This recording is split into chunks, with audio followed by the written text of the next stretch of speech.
malaki. Di okay na. Sige. Sure ka? Yan. Paano kaya habang ikaw ay nagigitara, tapos biglang nawalan ng connection ng wifi? Ano kayang gagawin mo? Lalo na't hindi ka marunong mga pa ng mga chords ng kanta. Di ba, kalimitan, Google ang titingnan natin. Hindi inaasahan, ganun yung nangyari. So, habang natatamad akong magkapa ng mga chords nung kakantahin, hindi namin inaasahan na meron pa pala kaming song hits na naitabi. So, sino ba yung mga nakaabot ng song hits? Yan yung mga batang edad na ngayon naglalaro sa 32 or 30 to 40 pataas. Yan yung mga panahon na naabutan ko at naabutan namin. So, ngayon ako'y 40 na at siguro yun yung panahon na hindi ka, para ka matutong mag-gitara, talagang tatambay ka sa mga kanto, hindi ka muna aattend ng klase para may ituro sa iyong bagong kanta yung kaklase mo. Ganun yung trabaho ko dati, hindi ako aattend ng klase. Tapos ang gagawin ko, yung kaklase ko ganun din. Sabi niya, hoy, may bago akong alam na tugtugin na wala pa sa song hits. Wala pa naman dating Google. Wala pa naman dating mga application na doon nakalagay lahat ng chords ng kanta.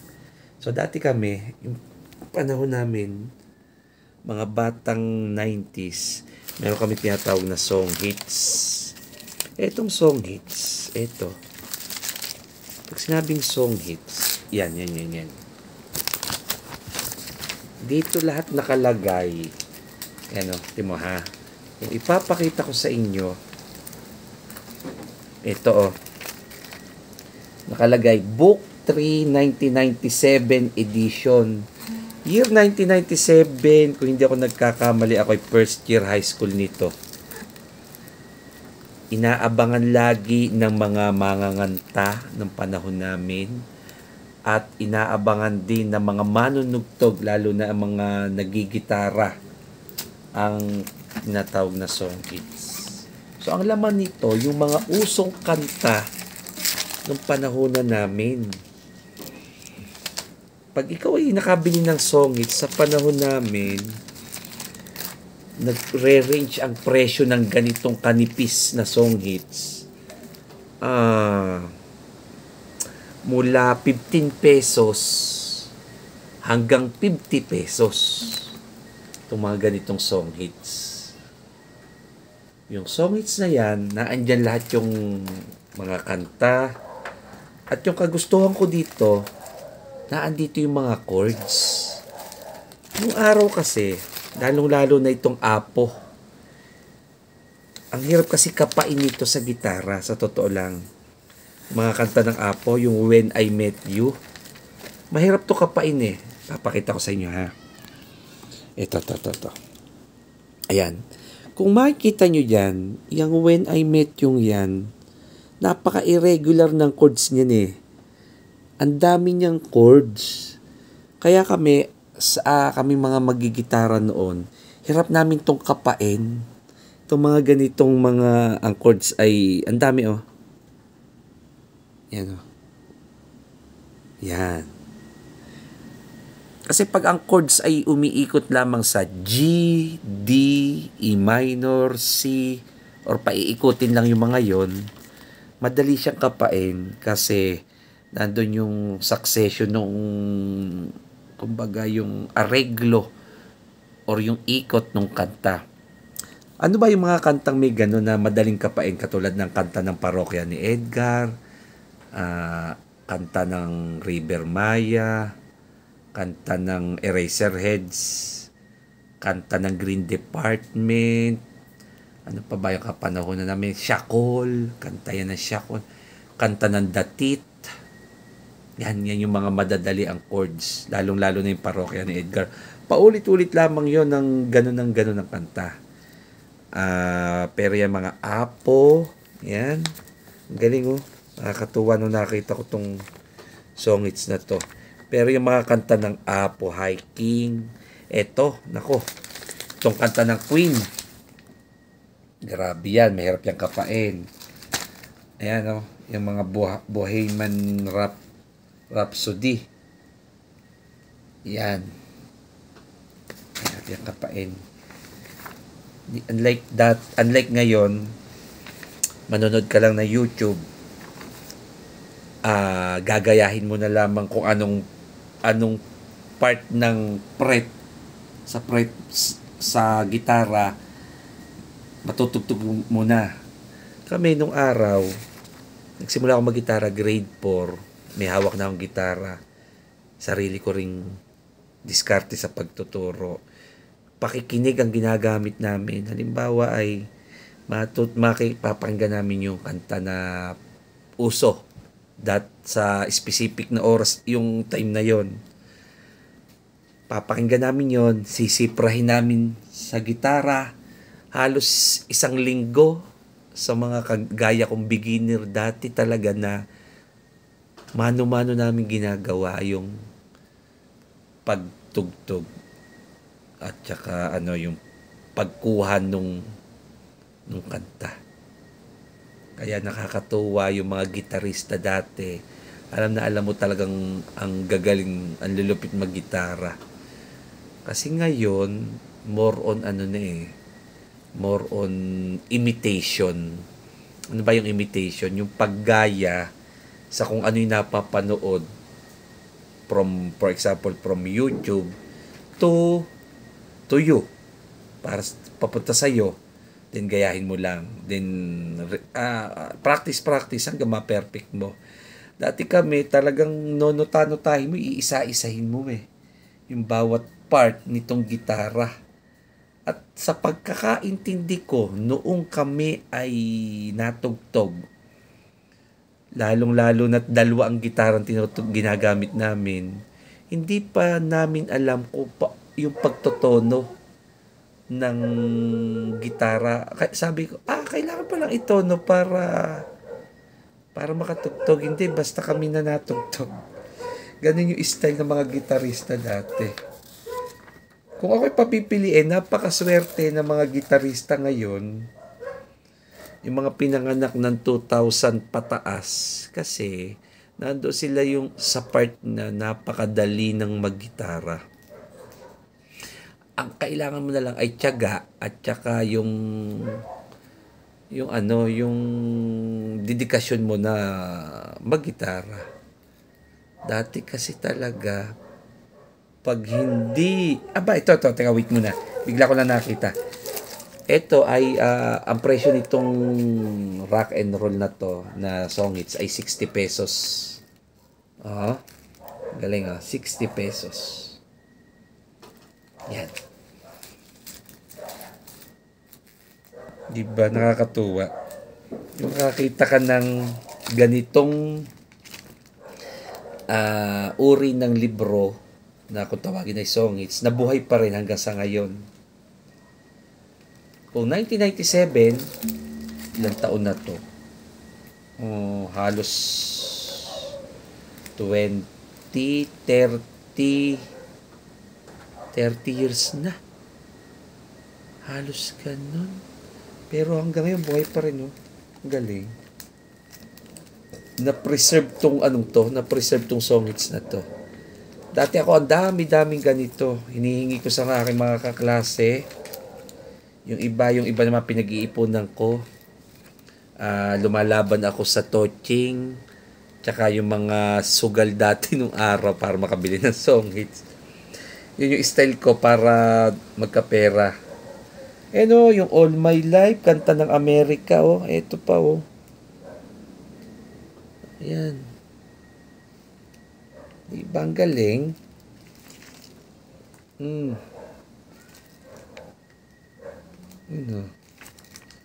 Eagles. Ayan ang kanta ng Eagles. Ayan. Ako, ito ang gusto kong ma-preserve ng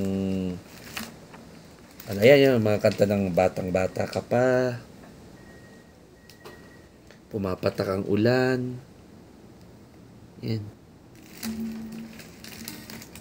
Galing. Oh, ito, kanta ni Freddy Aguilar. Galing, oh. Di ba?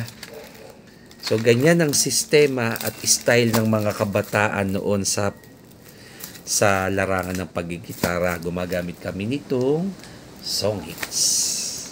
So, ngayon kasi dipindot na lang eh. Pipindutin mo na lang, itatype mo na lang sa Google o kaya sa app, guitar app application na pagka-type mo, lalabas na. Then, ang galing pa, ang lupit pa nun, yung ginagawa namin dati, yung transposition, for example, from key of G, ililipat mo sa A, or ilalagay mo sa B flat, itataas mo, or ibababa mo ng key, pipindutin mo lang yung transpose, plus or minus. That sa amin, nung oras namin, susulat namin sa notebook, yung pagtatranspose ng kanta, tapos, ayun, saka namin tutugtugin. So, dati talaga, mano-mano, pero masusi namin pinag-iisipan yung pagkuha ng mga key, pagtatranspose ng nota. Kaya, yun ang advantage namin noong kami ay nung aming panahon. Unlike ngayon, puro, mas given lahat, given. Hindi pinaghihirapan, pipindutin mo na lang. Kami talaga ay dumaan sa ganung era, ganung sistema na mano-mano lahat, lalong-lalo na yung pagtatranspose para mapadali yung pagkuha at paglalagay ng daliri mo sa fingerboard ng gitara. Pagtotono, isa pa rin yan sa mabanggit ko lang yung pagtotono, isa pa rin yan sa madali na ngayon kasi may application na ginagamit na pipindutin mo na lang, then pipihitin mo lang itong mga ito, hindi nakalimutan ko ang tawag yan. Pipihitin mo na lang yan, then may napalo-palo doon na parang kamay. Pag tumapat sa gitna or nag-green, ibig sabihin nakatono na yung gitara. Kami dati, sa pagkuha ng key, sa pagkuha at pagtotono ng gitara, talagang mano-mano at gumagamit kami ng tenga. What do I mean by tenga is pinapakinggan talaga namin yung bawat string dito sa gitara. Dati nung ako ay nagtotono kasi ang tono ng gitara is E, A, D, G, B, E. So dapat ito ay E. So dito A, yung pang fifth fret ay dapat katono nung dito, etc. So yun yung paraan dati namin ng pagigitara. Tapos tetingahin mo talaga, pipihitin mo talaga siya ng nababagay sa kung anong tono ang kailangan. Ganon ka dati ka hirap ang sistema ng pagtugtog ng mga kabataan. Kakatuwa. Kung ako papipiliin, siguro mas gusto ko ngayon kasi madali, maalwan. Pero siguro sa pagalingan sa tenga at yung sistema na talagang pinaghihirapan mo yung pagtugtog, doon ako sa dati naming style ng paraan ng pagtotono, pagtugtog, pagkuha ng mga key. Yan. Ano pa ba nga sasabihin dito sa kung ano-ano ko na tuloy ang pinagsasabi ko, song hits ang pinag-uusapan. Kasi malaki ang ambag ng song hits na to sa sa ano ko ngayon, sa ano ko ngayon, sa profession ko ngayon. Kasi dito ko nalaro lahat ng mga kinokompose kong kanta, mga inilalaban ko sa division, mga inilalaban ko sa distrito namin, at yung mga composition na na tinutugtog ko na hindi ko na ilalabas sa ano, sa kung saan mang contest, yung pang-akin lang. Yun yung malaking ambag, kaya medyo nakukuha ko kaagad yung tunog nung mga kanta. Bagamat hindi ganun-ganon, pero malapit sa anong yan, sa kanta na gustong kantahin ng singer ko. Yun. Ano pa ba ang aking sasabihin? Ito, kapo. Nung araw, yung kapo, wala kaming ganito. Ang ginagawa namin, kumuha kami ng ballpen, tutusok namin yung ballpen dito, tapos lalagyan namin pagkatusok namin ng ballpen dito, lalagyan namin yan ng laste, goma, para umipit siya dito. Yan. Para tumaas yung tunog. Unlike ngayon, may nabibili na sa Shopee, sa Lazada, at sa mga music shop na ipapantay mo lang ganyan. Ayun. Okay na. Dahil nga taghirap dati, walang mga kapo-kapo. Ay nako, napakasaswerte talaga mga manunugtog ngayon. Tapos yung pagbili ng gitara, hindi ka kaagad makakabili ng gitara ng basta-basta. Kasi ay malalayo yung lugar na bilihan ng gitara. Kung hindi ako nagkakamali,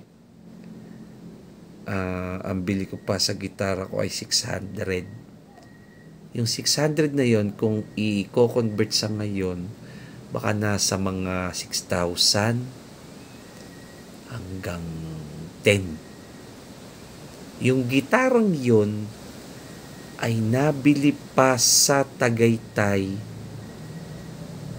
sa may sinihan dati. Vistamart, parang Vistamart. Yun. Ano pa ba pagsasabihin? Ito, iba-iba na kayo ng mga tatak ng gitara, katulad ito, laser. Yan, dati walang ganyan tatak. So, balikan uli natin itong song hits. Itong song hits sa panahon namin from 90s, 80s, hindi ko na ano yung 80s kasi 84 ako pinanganak. So itong song hits, ito ay basta 1994, 1995, 1996, late 1999 hanggang 2000 hanggang 2004, gamit ko pa rin to. Pagka-graduate ko 2005 ng college, may ganito pa din. Then mga 2010 parang nawala na siya, unti-unti na naglaho. So sa lahat ng kagaya kong gitarista ng ganong taon, saludo ako sa inyo kasi lahat ng trabahong ginawa natin bilang gitarista ay mano-mano at talagang pinagtiyagaan natin. Kaya kung sino man kayo, yung mga tinutukoy ko, talagang congrats sa inyo at nagawa nyong matugtog. Kung hindi man ganun-ganon, malapit yung tugtog. At malaking bagay sa amin yon pag ikaw ay isang musikero. Ito, nakita ko, River Maya, si Bamboo, at saka itong kumanta ng You'll Be Safe Here. Itong True Faith, ang babata pa ang intro voice, ito ang galing. Itong side A, watak-watak na ngayon na side A. Ayan. Yun. Yan yung mga sikat na banda dati na halos ginagaya namin yung tugtog. Ayan, so hanggang dito na lang yung usapan natin sa song hits. Bye-bye!